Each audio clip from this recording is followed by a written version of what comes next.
Okay. Hey y'all, it's Stephanie, your ginger friend, and my husband Chad. What you doing, Chad? Getting ready to cut my hair. So, those of you who don't know the backstory, is my mom taught Stephanie how to cut my hair, and as Stephanie's back got worse and she had more and more physical trouble, she taught me how to cut my own hair. So, I usually start with a number two, which is a quarter inch. To the rest of the world, that is 6 millimeters, but here in the United States, it's a quarter inch, half inch, or excuse me, 1/4 inch. Well, before I begin that, usually I give myself a little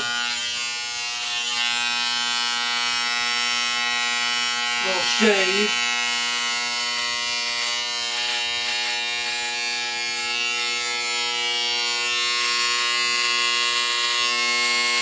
I'm not big. I don't have a lot of facial hair. But what I do have, I like to trim it with this razor because an actual razor that you use the shaving cream with, that generally breaks me out, cuts me. Ah.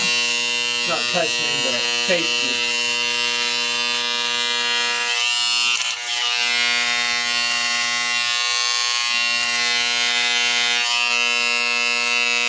Just since I don't have a lot of facial hair, I just use the closest setting and get my neck, and then leave a little shadowy stuff here.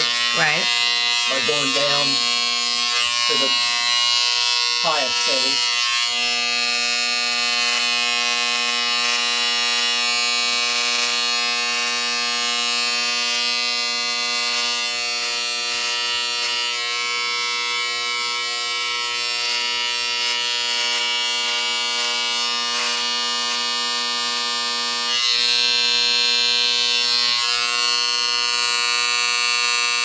When you have a big nose, you gotta be careful to get that hair underneath there.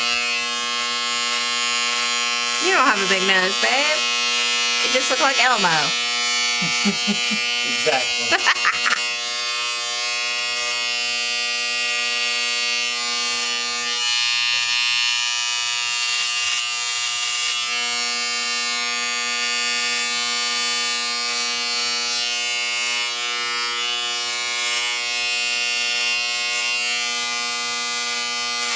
I'm sorry, guys, if it's shaking a little bit because I'm having to put my arm way up high. My arm starts getting tired, so I have to switch arms. Because she's only 4'11". But anyhow, I know that's a little boring to watch me shave, but that just shows you that I do all of my grooming with one tool, generally. Just kind of keep a shadowy little scruff on there. Very cool, very cool. Then what I do is I start with the highest setting as I put on the number two guard, and that's where I start all of my work with the sides and the back.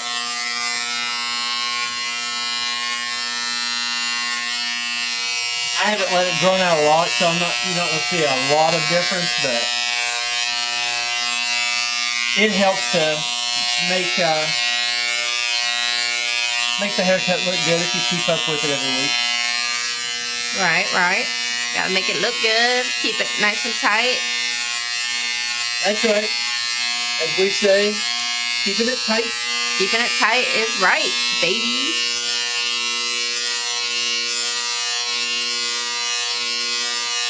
I just kind of hold my hair that I want to stay longer, and I go through different phases. So this is a little short now. I probably won't use the scissors on it and get it any shorter than this.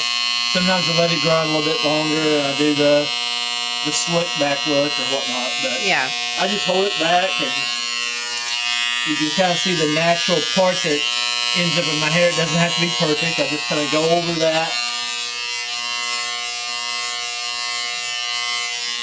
And I go over it in different directions. Make sure you don't miss any. Yeah.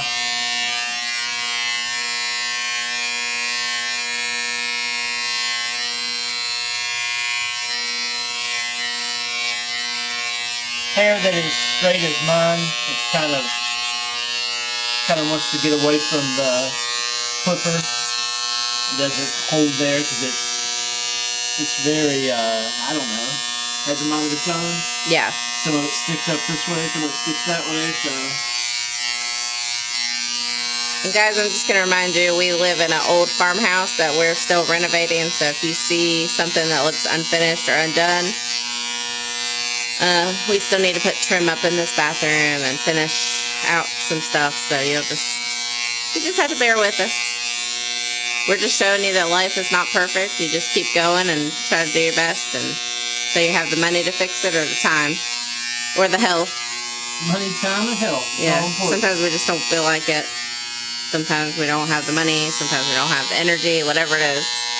For those of you who want to try to work with these types of tools to do your own hair, I suggest take the guard off every now and then, kind of empty the hair out.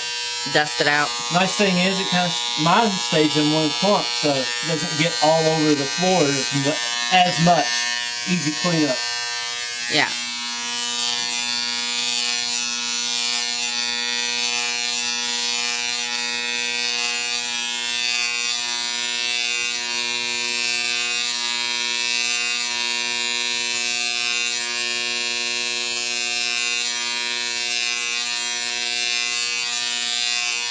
I have two crowns in my hair. I have the crown here that grows in kind of a swirl, and the crown over here that grows in a swirl.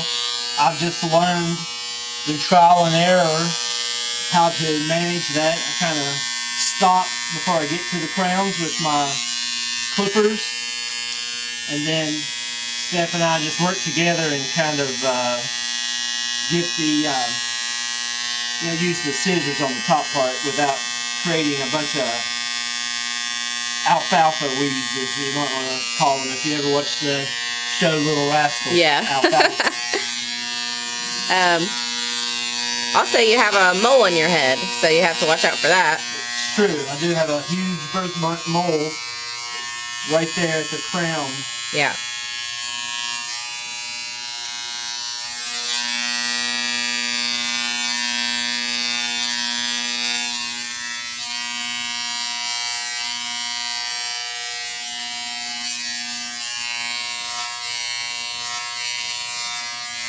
This part over on this side of my head, very natural, and it's pretty straight because of the many years that I've parted my hair that direction. Right. So it kind of serves as the stopping point. I've noticed I say kinda a lot in this video. I don't know because I'm trying to talk over top of these the clipper noise, or if it's just me trying to tell you something while I'm doing something else. I mean, we all have our filler words, but kind of, that's what I kept saying recently. Yeah. Trying to get it in the mirror. Yeah, you can just see where I'm going different directions to try to get all of those straggling hairs. So again, that was, and you can see here where I'm emptying out another line of fine hair that came off. So again, you can see that I had that on the highest setting, and the closer I want to get my cut, I go up until I've got to the highest. Now I typically just use the one guard for my haircut.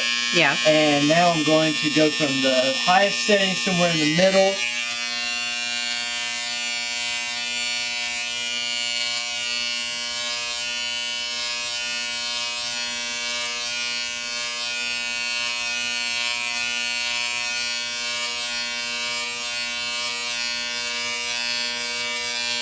That just kind of blends things.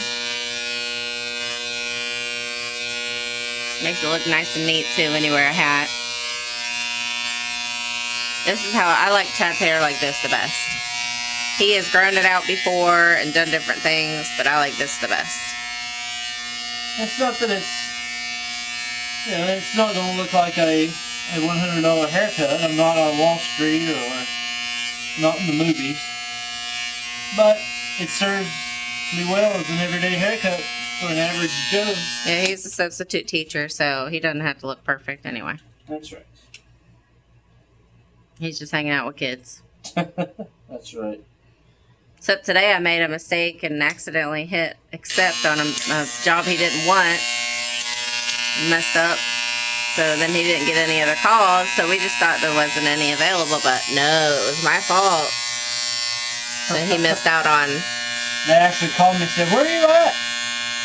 They thought I was coming to one school because of a button. She either accidentally hit it or where my phone was cracked, the screen, it registered something wrong. Yeah.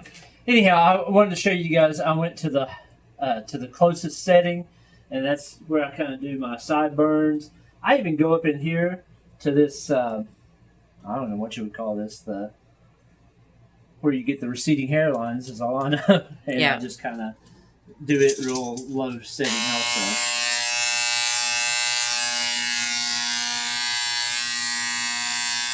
Pull the ear down, try to get around the ear a couple different directions. Get that part right there, leading up to the ear. Get it nice and tight.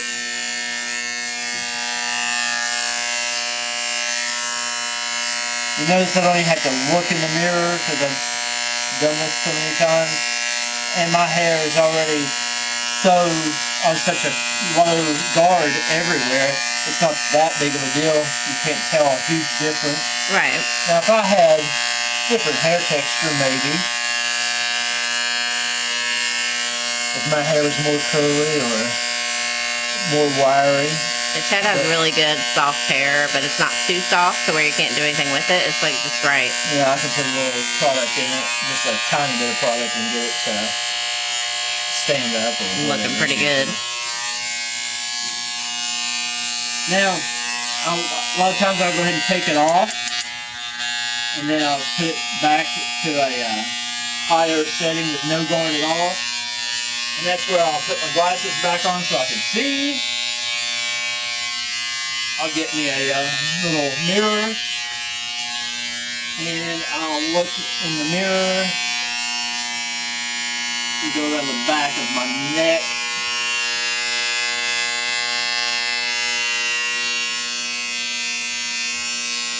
And if you're like me and you've got a little bit of, what's this called? The dog that I talk about, Shar-Pei neck. Got a little Shar-Pei neck going on. Some rolls you might have to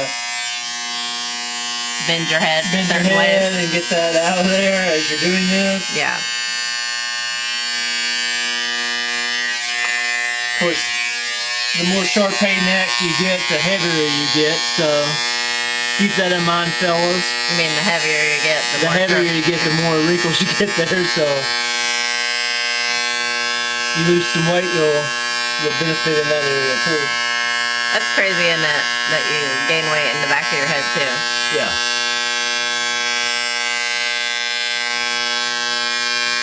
Especially the older I've gotten. I noticed that. Yeah. So my neckline, I try to tighten it up a little bit with the heavy, and then I go to the very tightest setting and go back over it again. So I get me a line first, and then I really try to get in there and shave it close just like I would my face or my neck. Yeah.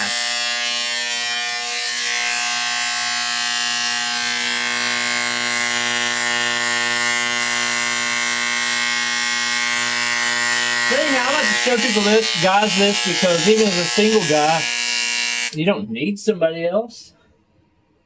And Saves you a little bit of money. Yeah. I mean, what the average 25 male bucks or haircut's $25. Do that every 2 weeks. That's $50 a month. You've saved yourself. Right. You could spend that on a nice dinner for a woman, right? That's right. Y'all know us women like to go out and eat.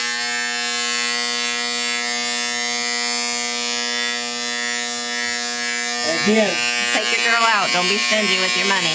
And again, this is just a maintenance haircut. Now, I cut my hair about a week and a half ago, and it took a little bit more time. This one doesn't take me as long. do the maintenance on it. Right.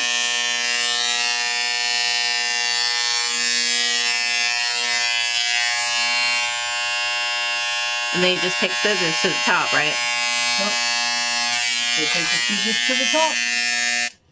Alright guys, that is it. I'm not going to do anything to the top today because I've already used scissors on it last week and I just don't really want to go any shorter than this. I kind of got it shorter than I meant to. Let me back up just a little bit. And I got it shorter than I meant to and now it's growing out a little bit more like I like it. So Yeah. I'm going to leave it alone. But we might do one later or a different time. Show you how we use the scissors on it.